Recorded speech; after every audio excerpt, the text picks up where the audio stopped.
Hello and welcome to another video. I'm really excited to showcase to you the AGM M8. I have two versions of this phone and I'll talk about that in just a second. But first, let's get through the most frequently asked questions. Please do not ask these questions. They're answered here for you. Does it have WhatsApp? No.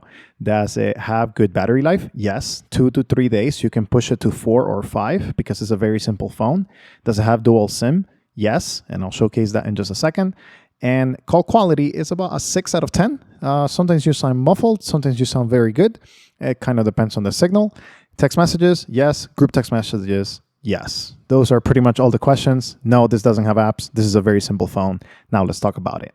First of all, let's go over the hardware of the device. This is a flip phone. It's called the AGM M8. And I really enjoy it. It's not the best build quality, but for less than $100, I think we can forgive it. It's really rugged and it's also water resistant to a certain degree. It is waterproof. I wouldn't test it in my personal opinion. It does bring a charging dock if you get it with that option. And it does have these 2 pins right here. Whenever you open the device and you try to insert the battery, you have a bunch of ports or, slots. You have 2 SIM slots. You also have an SD card slot.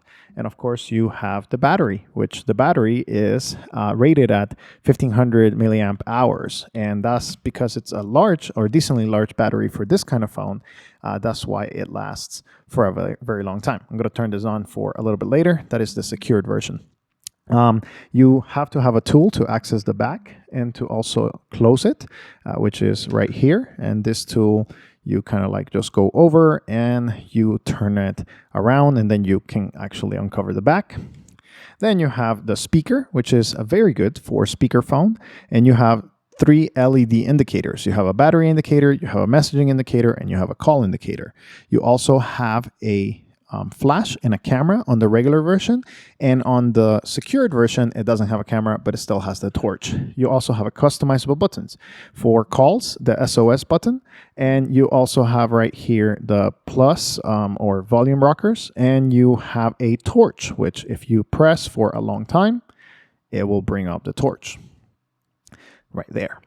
The camera is nothing to rave about. It's actually not even serviceable in my opinion. It's for emergencies, true emergencies. It's very shaky, very hard to use.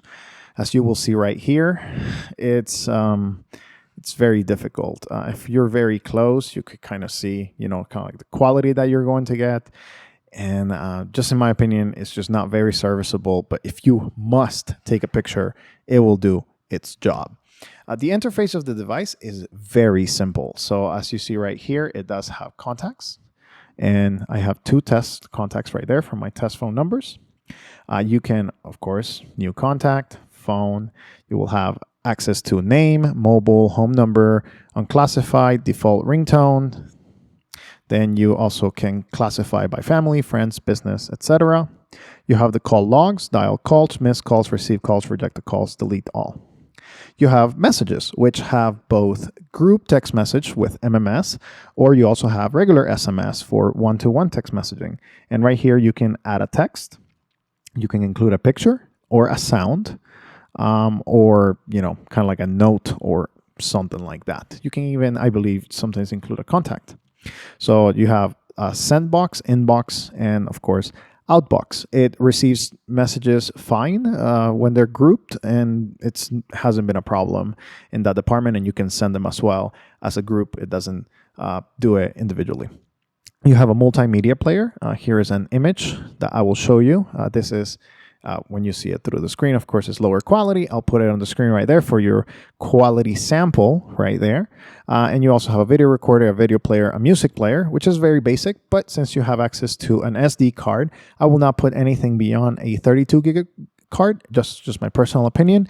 You can definitely do it, but it's not very reliable after that. So 32 is a good size, but that's about the max that you can put in this device. You also have an audio recorder, and you have an FM radio. I will play it for just a second, and then I will take it out. 90.1 FM and on your smart. And right there is 90.1 FM, which is my local NPR station. But it works without any headphone jack, which we'll talk about in just a second, and then you have the radio pretty much playing all the time. And as you saw right there, it's kind of loud. It's pretty decently loud, and that was backfiring. You can close and listen to the radio or any sounds through the very accommodating speaker right there. You have different profiles, which you can, of course, customize: ring settings, volume, ring type, other alerts. You have the camera. You have some tools: a torch, a Bluetooth, calculator, alarm, calendar, world, clock, unit conversion, and that's about it. They pretty much work very basic. And for the calendar, I wouldn't put anything more than like 1 week or a week and a half. It's not going to have many availability for the storage for those purposes. Calculator, alarm, they're pretty self-explanatory and they work decently well.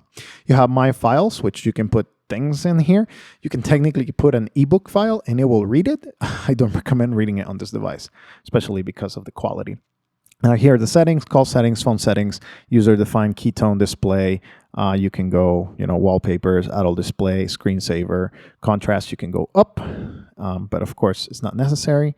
And you can put it a little bit kind of like backlight, keep backlight, security, connections. I wanted to show you that. Network, data service. This works with T-Mobile here in the United States, and that's about it. Don't try it with anything else because it won't work reliably. Definitely not with Verizon, but T-Mobile, it does a very good job. So, that's for you to know. And for LTE coverage, no issues whatsoever. Now, let's talk about a little bit of the defects of this device. I don't think the keypad is going to last forever. Well, it is a rugged device on this side. The clickiness of the keypad is pretty good, but sometimes it may miss a key when you're typing. Let me showcase to you actually the typing experience, which we didn't do. So it has as you see right there, it missed one of my strokes right there. Hello. And then my name is Jose. Missed it. Right there, Jose. And when you press the I button, it starts with I. So that's the first one. You don't have to go, triple click. So it starts with I, which is a very welcome improvement. I am pleased. Right there. And you can also add words to the dictionary. As you see right there, new word. And it will kind of give you that experience, which I think is very positive for the typing experience. But in my opinion, it's not ideal just because the keys are, they're reliable, but not 100%, if you know what I'm saying. So I will give this device an overall score of about maybe a 6.5, 7, because it does do the basic things, nothing more, nothing less. So it delivers on its promises. But I will give it more of a 5 when it comes to reliability because I want to see how it plays out to be over time because of the keys. You will notice when you are typing that the keys are a little bit raised and the profile is not even. So I don't know how it's going to fare. Maybe long-term users will tell us. But for now, it's going to be kind of like a judgment call, 7 out of 10. This device also has a secondary version, which is the Security Plus version right here. And let me take this out. Give me 1 second. Sorry for that. I hate those sounds, but that's the sound of ThreadX. This device looks different than the regular M8, and that is because a lot of things are disabled. As you see right here, it has kind of like a similar profile, but it doesn't have a camera, so it kind of gets you to the alarm right away. It also doesn't have Bluetooth, so when it comes here, torch, Bluetooth, no calendar, no anything extra, so no Bluetooth, just calculator, world, clock, unit conversion, and alarm. And it doesn't also have the ability to get into the data connectivity area. So all of that is completely disabled. So it's more of a device for somebody that may work in government or has some sort of job that they need something in specific that doesn't have camera, doesn't have access to USB, doesn't have access to write speeds or even read. I believe this one, even the SD card may be disabled. So it's a device for like high security areas that you need nothing to be shared. This one also has the MMS disabled. So as you see right here, you can go write message and they ask you for 2, but this one is just SMS, no MMS. So no links, no pictures, no nothing. And again, if you're in one of those environments, then this device is for you. Otherwise, the M8 would be a better option.